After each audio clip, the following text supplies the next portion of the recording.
rocpodcasts.com.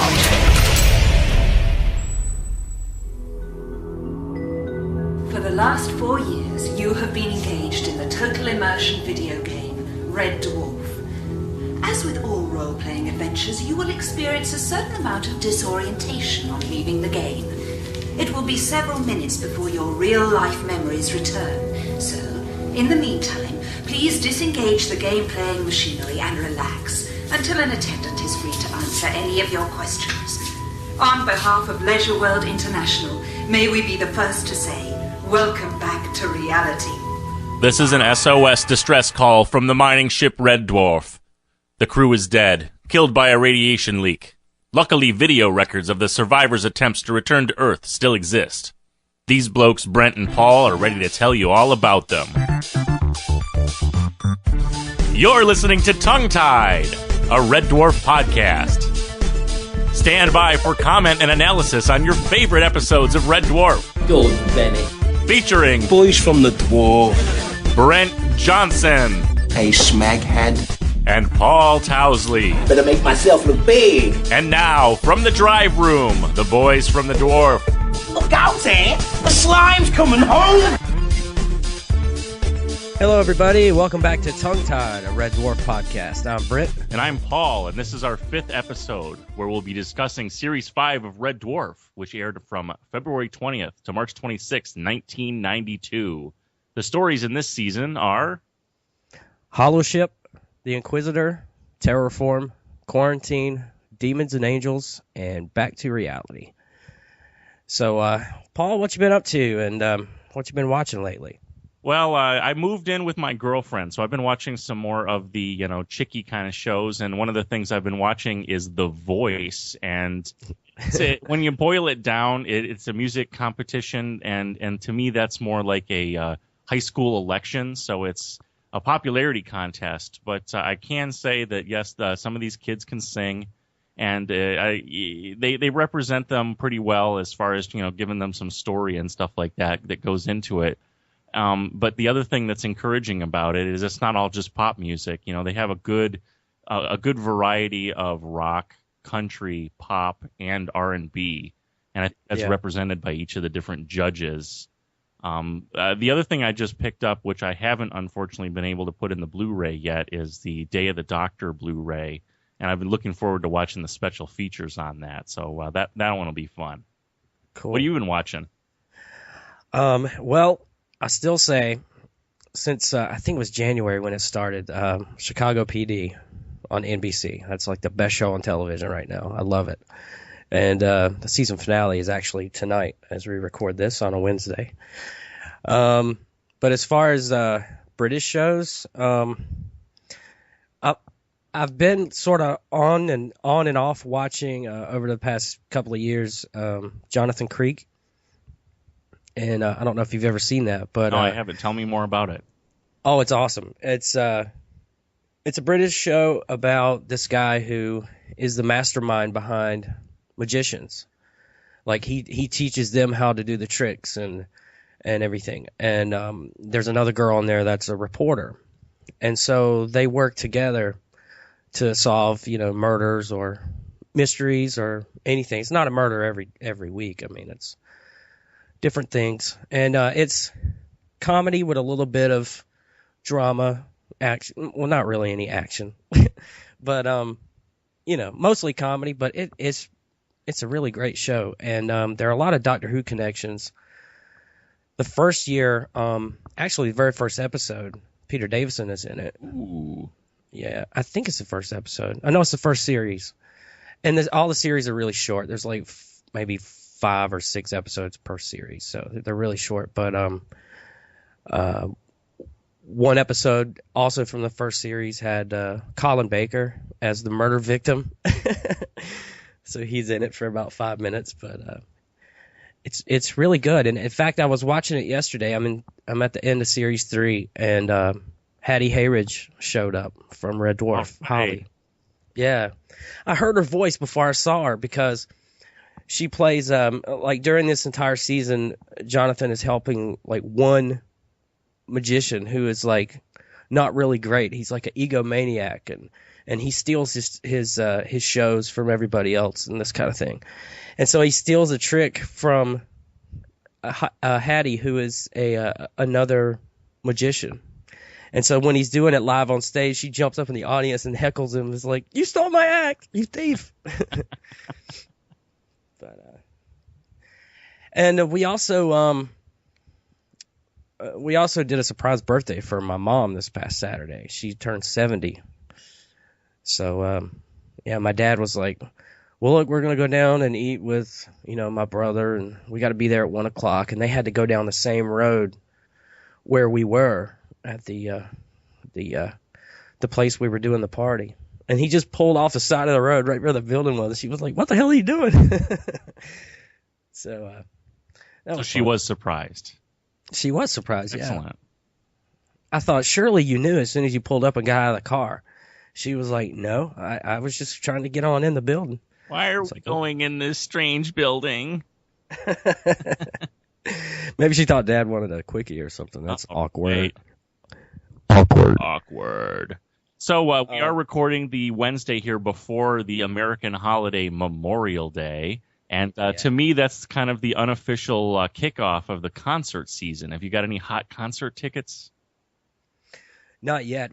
There's so many people coming this year. It ebbs and flows around here because we're sort of a big city. I mean, it's a capital city, but we don't get a lot of the big concerts that go to like New York, LA, Chicago, those places. But so like last year, nothing came by. Nothing. It was dead. This year, it's full of once a week, somebody cool is coming by. So I'm either going to go broke or I'm going to miss a lot of shows. But we're planning on seeing Motley Crue's last concert later this year with Alice Cooper. Yeah, they're coming to upstate New York also. I think I might be able to get some tickets to that. So that'll be a good time. That's awesome. And they also announced yesterday that Tom Petty is coming here with Steve Winwood. And if you buy a ticket, you get a copy of Tom Petty's new album. Nice. Yeah. I'm really looking forward. The next time we record is going to be the end of June, and that's when the Greater Rochester International Jazz Festival is. And there's going to be a lot of fun acts coming to that whole festival. I'm going to see a band which is kind of like a jazz jam band called Snarky Puppy. I'm looking forward to that show because they have really creative songwriting and a lot of great playing going on too. And then there's also a really great bass player named Marcus Miller. He used to be in the band of the Saturday Night Live band, and has made a name for himself over the last 20, 30 years just being a virtuoso on the bass guitar. So I get to see his band play also for free, and that'll be nice. And those are two of the big national acts, and then there's a bunch of other local acts that are going to be playing during the Jazz Fest. Hopefully be taking that whole week off from work. So I've been scheming and plotting and trying to get that all put together. So that's June for me, trying to get that last week off so that I can go to the Jazz Fest. All righty, so on with today's show and Hollow Ship. What you're suggesting is immoral and illegal. Mind patching is outlawed. But it is possible. Possible, but highly dangerous. These side effects can be devastating. You could be reduced to a gibbering simpleton. Reduced? I don't care. I'm prepared to take the chance. Even if it costs you your mind. It's a small price to pay. Which aired February 20th, 1992, written by Rob Grant and Doug Naylor, and directed by Juliet May. The crew discover a hollow ship where Rimmer can live out an eternity, being treated as an intellect and having sex several times a day with beautiful women. Will he sacrifice it all for this earth thing you call love?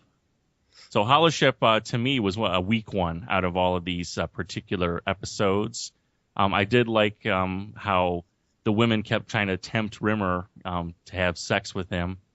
As soon as Rimmer disappears, the guys are like, oh, Rimmer's gone. Let's get out of here. That kind of stuff, We're playing up on the everybody hates Rimmer kind of stuff. Yeah. And it's kind of interesting how the episode's bookmarked by, all the guys are crying at this movie that they're watching and the moral implications of the story that's happening. And then Rimmer kind of has to live out that story. So what did you think about Hollow Ship? Well, since you said that, in a couple of stories this season, this one and The Inquisitor, it's like the producers knew they had a couple of really great ideas in Series 4 that weren't really executed as well as they'd hoped. So in this season, there are a couple of similar stories, almost not really remakes, but kind of. This is one of them. It's really similar to Camille, I thought, in that the entire story runs parallel to a movie that the crew had seen at the beginning of the episode, and they're also both like romantically themed. I thought Camille was okay, but this one's done a lot better, in my opinion. Yeah, definitely executed better. Yeah, and I thought that the romantic interest between Rimmer and, what was her name, Gwen? I can't remember her name, but that was really believable to me.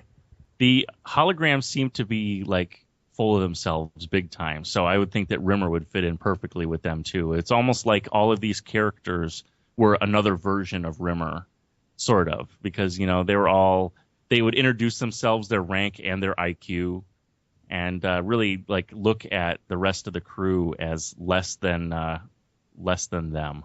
There's a really great scene, speaking of that, that I loved in here, probably my favorite scene, between Lister and Enlightenment, who's played by Don Warrington. I'll get to him in a second. But it's really funny back and forth between Enlightenment, who just thinks he's above the Red Dwarf crew and all condescending, and Lister has a comeback for everything that's thrown at him. Yeah, and he's speaking into his cigarette pack like it's a communicator. What have we here? A human being, or a very close approximation. Chronological age, mid-20s. Physical age, 47. Grossly overweight, unnecessarily ugly, otherwise would recommend it for the museum. Apart from that, of no value or interest. Listed to Red Dwarf. We have in our midst a complete smeg pot. Brains in the anal region. Chin absent, presumed missing. Genitalia, small and inoffensive. Of no value or interest. Thanks to Enlightenment, evidence of primitive humor. The human has knowledge of irony, satire, and imitation. With patient tuition, could maybe master simple tasks. Listed to Red Dwarf. Displays evidence of spoiling for a rumble. Seems unable to grasp simple threats. With careful pummeling, could possibly be sucking tomorrow's lunch through a straw. Thanks to Enlightenment, the human is under the delusion that he is somehow able to bestow physical violence to a hologram. Listed to Red Dwarf.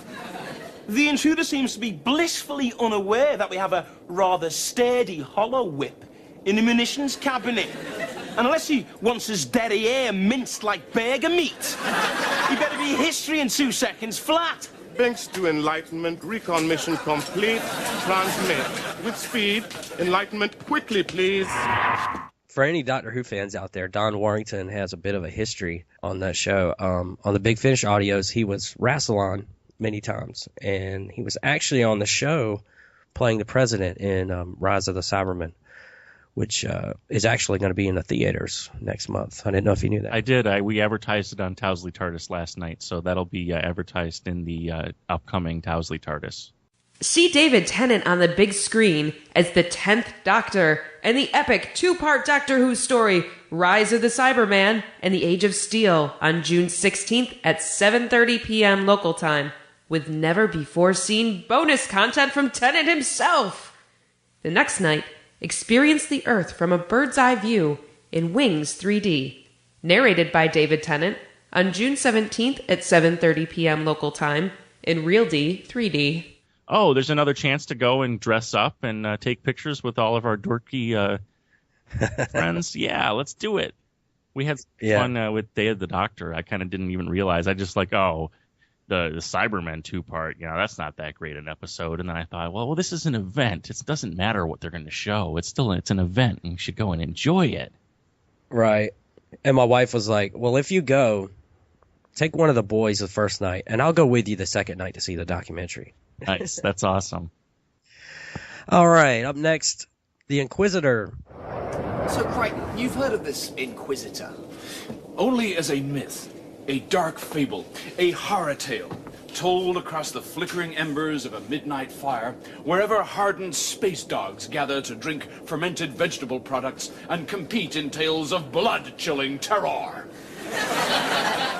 A simple yes would have sufficed. So who is he? Yeah, what's his beef? Well, the legend tells of a droid, a self-repairing simulant who survives to the end of eternity, to the end of time itself.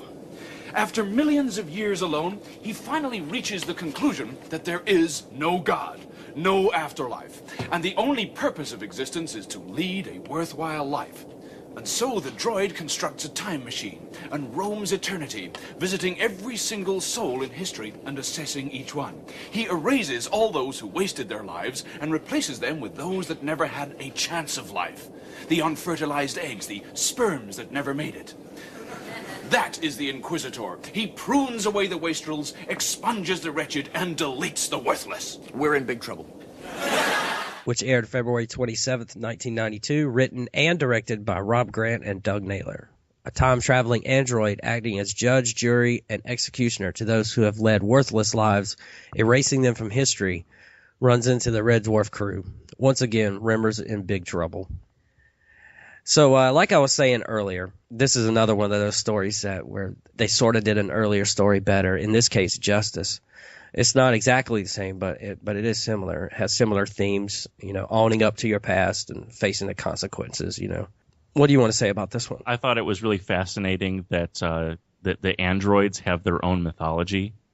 That, this character came out of android mythology, the Inquisitor coming from the end of time to judge everyone in the world. There's actually a really interesting, I wish I had done my homework on this, but there's an interesting parallel in The Hitchhiker's Guide to the Galaxy where they meet someone whose whole job in life is to travel to everyone in alphabetical order and insult them.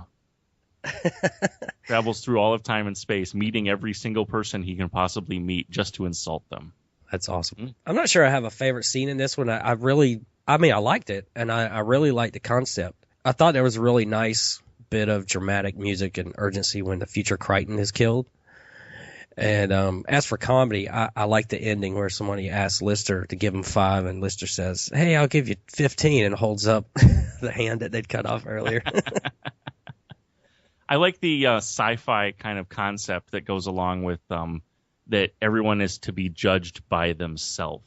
That the android takes on the persona of whoever they're going to be judging and chooses, it's basically up to you, which that's, we live each day of our lives like that. Judging ourselves is what we're doing worthwhile and all that kind of stuff. So it was neat to put a face to that and a concept that goes with it and make it the conflict of a story. So did you like this one? This one was one of my favorites from this particular series. Yeah, it went deep into some of those kind of thoughts, and it was funny. It was the most of the laugh out loud moments for this one. And then, of course, Back to Reality is my all-time favorite from this series. So we'll get to that one in a minute. Yeah. Next up is Terraform. My guess is this is a Psy-Moon. Psy-Moon? An artificial planetoid. It tunes into an individual's psyche and adapts its terrain to mimic his mental state. In this instance, I believe it reconfigured itself using Mr. Rimmer's subconscious as a template. What are you saying to me, Crichton? We are interlopers inside Mr. Rimmer's mind. This sounds like a 12 change of underwear trip.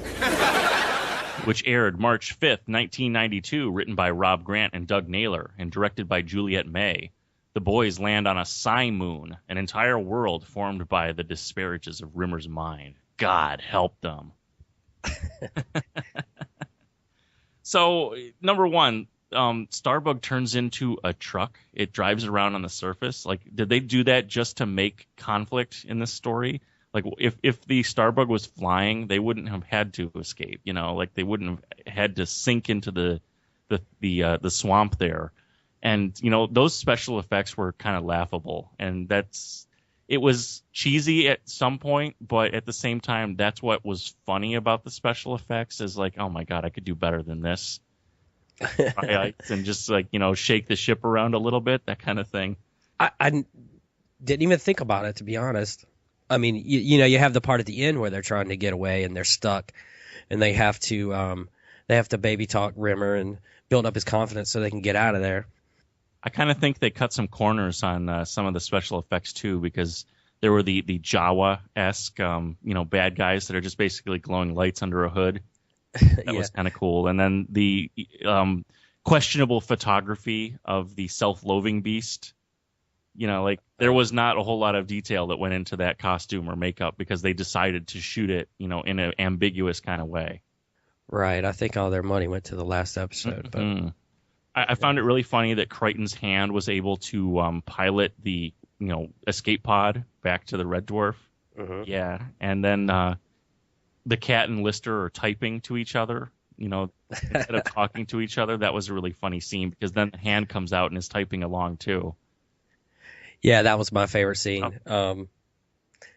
Because by now in the show's history, they've really gotten a grip on the characters, and Rimmer's story is the most obvious example. But that scene where Lister and the cat can't talk to each other because something's crawled up Lister's pants and they're typing back and forth. That is so funny. But if you watch closely, Lister misspells the word tarantula, which is something he would do. Exactly. I mean, yeah, because he has common sense, but not a lot of book sense. So they wrote that really well. And executed it. Just the looks on their faces and stuff like that made that scene they played it up really well. So good job, guys.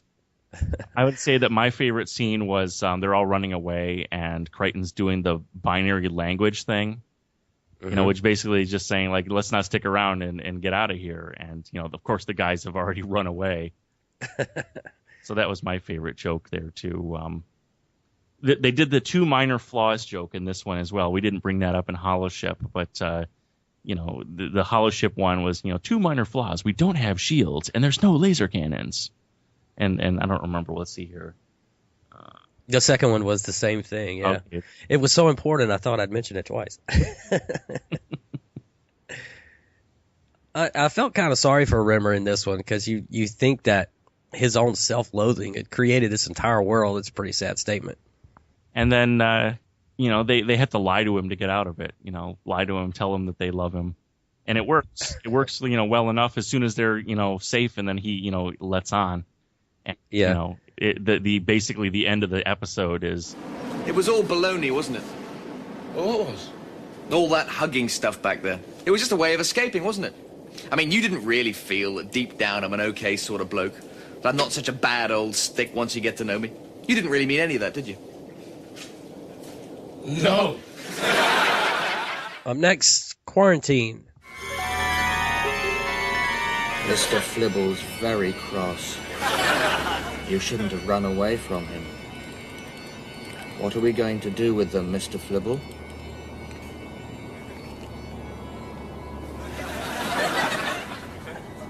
We can't possibly do that. Who'd clear up the mess? Which aired March 12th, 1992, written and directed by Rob Grant and Doug Naylor. Rimmer contracts a holovirus, and the crew fight for their lives against the infinite evil of Mr. Flibble. This is the one where we have 2 types of viruses. There's a luck virus and a holovirus. This is one of my favorite all-time episodes, and definitely the funniest of Series 5 to me. We see Rimmer in his glory finally getting a copy of the Space Corps directive and using it to his advantage to irritate the crap out of the other 3. But then when the tables turn and Rimmer is discovered to be infected, he just kills me with his little hand puppet Mr. Flibble and yelling out like a pig and all that stuff. I thought the guest actor, the Dr. Hildegard Langstrom, that was the one that created all these viruses and was a hologram, I guess, in her own right.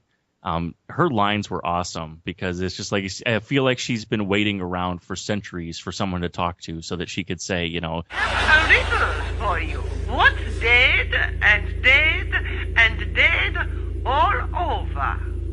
Give in, Dr. Fruit Loop. Do tell me.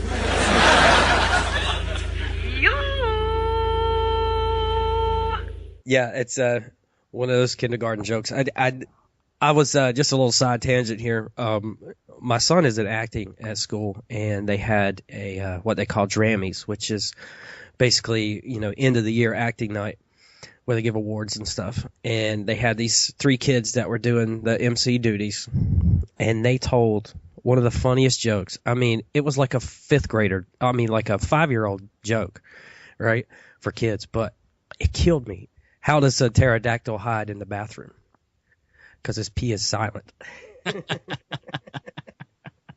It's all about delivery, right? Right. It's the stupidest joke. If it's well delivered, people are going to laugh. I like the viruses. Number one, there was the holovirus, which is just completely crazy. Like, why would holograms have viruses? I guess, that's it. It's equatable to a computer virus, which I still think is kind of nuts, but whatever, they really exist. So it's a big deal. And then, of course, there's the positive virus for... a strain of virus which promotes an unaccountable feeling of well-being and happiness. That's happened to me. My life's been turned into complete and utter crud. And I've woken up in the morning feeling good for no apparent reason. The chances are, sir, that on those occasions you had unwittingly contracted Landstrom's virus. According to her notes, 20th century DJs suffered from it all the time. What was your favorite scene? I'd have to say that when... they say, okay, we're all going to get by. We're all going to get through this, and then it's like it cuts to 20 minutes later. The cat has a busted nose, nursing an injury, and Crichton's coming out of the bathroom because he's got to reattach his head or whatever, because they just obviously aren't getting along. And that's totally, it was a joke that was set up and very apparent, but then they delivered it really well, of course. Yeah, my favorite scene was the reveal of Rimmer and him being the king of the potato people and all that stuff. Is something amiss? Amiss? God, no. What could possibly be amiss? You don't think there's anything amiss? I'm sitting here wearing a red and white checked gingham dress and army boots. You think that's unamiss? No, of course not. It's just we thought you'd gone nuts. We were trying to humor you. I was just doing a little test. A little test to see if you'd gone crazy. If there's one thing I can't stand, it's crazy people. Well, we've passed the test, Rimmer. You can let us out. I can't let you out. Why not? Because the king of the potato people won't let me. I've begged him. I've got down on my knees and wept. He wants to keep you here. Keep you here for 10 years. Could we see him? See who? The king. Do you have a magic carpet? Yeah. A little 3-seater. So let me get this straight. You want to fly on a magic carpet to see the king of the potato people and plead with him for your freedom. And you're telling me you're completely sane? And he's in the white checkered dress. Yeah, the little, what's it called, a gingham dress? Oh, that's hilarious. And then, of course, he gets it back threefold, because when he wakes up in quarantine, all 3 of the other guys are wearing the dress. And that was a good joke at the very end of the episode. All right. Demons and Angels. Rude alert, rude alert. An electrical fire has knocked out my voice recognition unicycle. Many Wurlitzers are missing from my database. Abandoned shop. This is not a daffodil. Repeat, this is not a daffodil. Well, thankfully, Holly's unaffected. Which aired March 19th, 1992, written by Rob Grant and Doug Naylor, and directed by Juliet May, Rob Grant, and Doug Naylor. After a mishap with the Triplicator, Red Dwarf is destroyed, but 2 copies are made, one housing all that is good and light, and in the other dwells the darkest depths of hell. There's a remote control thingy, too. So this one was fun. It was kind of surprising to see Red Dwarf explode, because I didn't remember that happening. And then, of course, they put it back together by the end of the episode. But I remember the beginning of Series 6, because apparently by the end of beginning of Series 6, they lose Red Dwarf somehow, and they're just on the Starbug for a while. So I've been kind of hoping to see if that was going to be addressed, and it wasn't really addressed in the end of this series either. So I'm just going to have to live with that they decided to make that a story plot and make the show go in a different direction. So the Triplicator's kind of cool. Again, acting alongside copies of themselves. So it's something that this series or this whole show tends to go back to on a regular basis, is the photo duplication of the lead actors, and see how they can react with different aspects of their own personalities. And of course, Lister has to eat the maggots at the beginning too. That is so gross. That's a gross scene. But yeah, I like that about, there's a different, like a doppelganger for each character, because that's pretty fun to see how different each one is going to be. Especially the evil Rimmer in this one, looking like he just walked off the set of Rocky Horror Picture Show with his hollow whip and his garter belt. Perfect, because my note was written down here is that Rimmer plays Dr. Frank Enfurter. So I was thinking the same thing you were along those lines. So I guess my favorite joke is a tie for this one between the edible pot noodles. What did you order? Ultimate test? Pot noodle?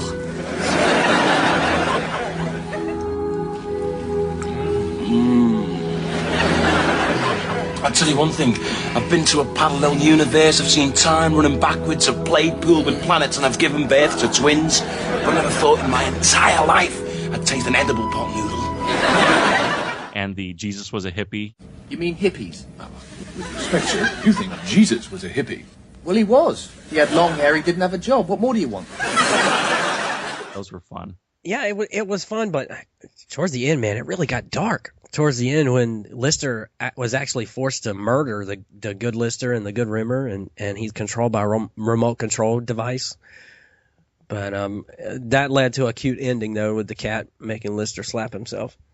Yeah, totally. Of the doppelgangers, I think that I really like it when Crichton goes dark, because he changes his voice. He doesn't act like a wuss. And even the makeup was kind of creepy, because he just looked all dirty and smelly and all kinds of stuff like that. The Lister kind of like bad boy, cowboy kind of thing, that didn't really work for me. That could have been developed a little bit better. I agree. If I had to pick one this season that wasn't quite as good as the rest, it would probably be this one. And finally, our last story, back to reality. Hang five, guys, I'm getting something. He committed suicide. He committed suicide. He committed suicide. And the fish committed suicide. There's some kind of link here that I can't quite put. Which aired March 26, 1992, written by Rob Grant and Doug Naylor, and directed by Juliette May, Rob Grant, and Doug Naylor. It's game over for hard-hitting traffic cop Jake Bullitt. Jake Bullitt, cybernetic detective. I like that. The homeless Dwayne Dibley. Dwayne Dibley! And the Doyle brothers, as the crew realize they've been in a virtual reality game called Red Dwarf for the past 4 years. I remember watching this for the first time, and I know I've said this before, but I had no idea when these were coming out on VHS back in the day. I just checked my local Suncoast once a month, and eventually here comes the new season of Red Dwarf. So naturally, I hoarded them and maybe watched one episode a week. And I didn't read the box either, because they're also original. I didn't want to ruin anything. So I watched this. And when it gets to that scene where they crash and they wake up from the virtual reality game, and it's called Red Dwarf, I totally fell for it. Because, as original as this show is, it was entirely possible, in my eyes, that they could have gone forward with these new characters. But, of course, when they snap back to the ship and you see it's all hallucination, I was happy to see that. But do you remember the first time you watched this? I definitely bought it too. It was totally feasible that that's something that happened, especially with the technician mocking them relentlessly for being pathetic and stupid. That there were all these other things that could have made their lives so much better, like hiding in the game, and they just were too dull to pick up on it. Right. And of course, all the characters get to play other characters now. Of course, and we get Dwayne Dibley. Which Dwayne Dibley, that's got to be an awesome cosplay. Yeah. And now, listen, I think I sort of know the answer to this already, but I got to bring it up because I think people in England call hoodie sweatshirts anoraks. I think those are like the ultimate, the height of being unhip. They're just like not cool, because it's the second time in the series that I've heard them talk about anoraks, and they're always, like dissing. Like, what's wrong with the hooded sweatshirt? I don't understand. They're very popular in the United States, and maybe that just means that we're all a bunch of dweebs. Yeah, it could be a cultural thing. Oh, there were a couple of famous guest stars on this episode. Tim Spall plays Andy, the game technician you were just talking about. Wormtail in Yeah. Potter. That's right. Peter Pettigrew in the Harry Potter films. And the cop that Crichton shoots was Lenny Van Dolen, who was in Twin Peaks back in the day. Oh, I knew I recognized him. I wasn't sure from where. Yeah, he was the weird guy that Laurie used to go visit a lot. The one that had all the plants and everything. But I did want to ask you one thing. Maybe I missed it. How the hell did Rimmer get infected by this despair squid? I guess that's just one of those things you have to kind of glaze over. I guess so. Yeah, I mean, for have all of them have a group hallucination, I would think that even Crichton would not be, susceptible to being, hallucinogenic ink from a octopus that's outside of a hermetically sealed spaceship. That right. The ink was on the inside when they touched it originally, but then they must have brought it back with them to Starbug and spread the rest of the crew. The only thing I can think of is maybe it's airborne to a certain extent. Must be. But another thing I wrote down here in my notes, I loved that they used the phrase "welcome back to reality" both times. When they woke up from the game, welcome back to reality, and you're like, holy crap, this has all been a dream or a game. And then at the end, when Holly wakes him up, she's welcome back to reality. So that was pretty cool. What was your favorite scene? Well, first of all, I want to talk about that. This is my favorite episode from this series.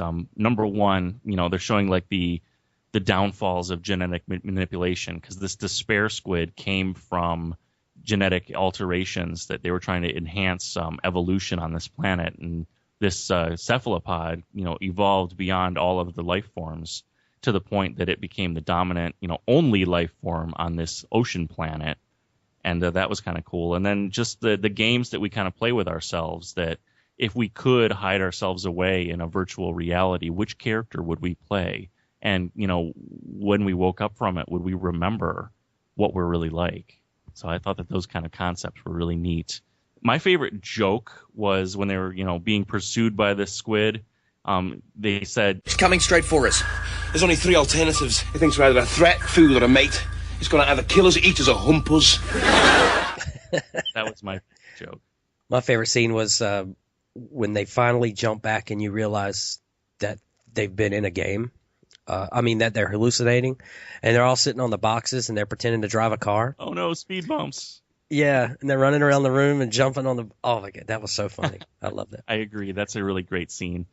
They all play that one really great. So good job, guys, on that one. Now, Back to Reality, definitely the best episode of this series. Oh, yeah, I think so, too. All right, so that's it for Series 5. Much better effort than Series 4, in my opinion. Everything seemed much tighter and well done, which is pretty impressive, seeing as there was a shakeup in the production department this season. Ed Bye had directed all but one episode of Red Dwarf up until this season, and he had to sit out this year because he was working on a project with his wife. So they called in another director, Juliette May, who got fired after maybe 2 or 3 episodes, right in the middle of production. And they just said, she's just not cut out for sci-fi direction.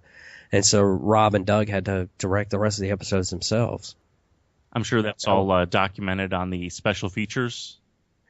Yeah, I watched that right before we started recording. And yeah, they didn't... you could tell, for one thing, a lot of these behind-the-scenes things on the DVDs, Rob Grant is hardly anywhere. It's always Doug Naylor. You never see Rob Grant for some reason. And you could tell that he still had some hard feelings about that. And the crew, it's mostly Craig Charles, is saying that he felt bad afterwards, after she got fired, that maybe because all they did was sit around and just complain about how bad she was and what she was doing, and that she didn't even know what a POV was and everything. Doug Naylor was saying that caused distractions because instead of everybody standing around and rehearsing, they're sitting around talking about this director, and it's slowing the show down. Oh, okay. So not necessarily distractions from the technical getting done with recording the show, but just distracting everybody not being in character and too busy complaining about how it's going.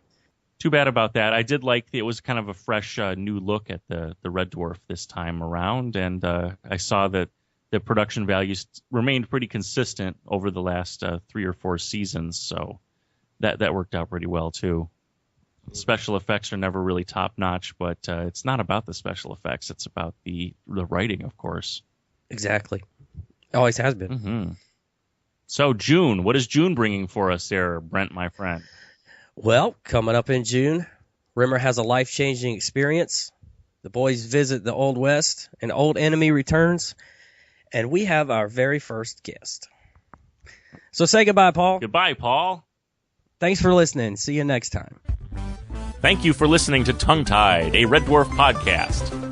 Red Dwarf, the song Tongue Tied, and all associated material are trademarks of Grant Naylor Productions.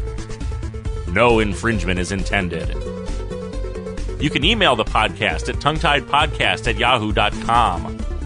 Like us on Facebook at facebook.com/tonguetiedpodcast. And follow us on Twitter at tonguetiedpod. For the boys from the Dwarf, this is Paul Towsley saying, Gadurble, diggle, doggle, niggle, foggle, nibble, nay. I'm trying to say I'm tongue-tied, tongue-tied, whenever you are near me. I'm mummy, mummy, mummy, mummy, mummy, mummy, mummy, mummy, whenever you're in town. Hi, buddy.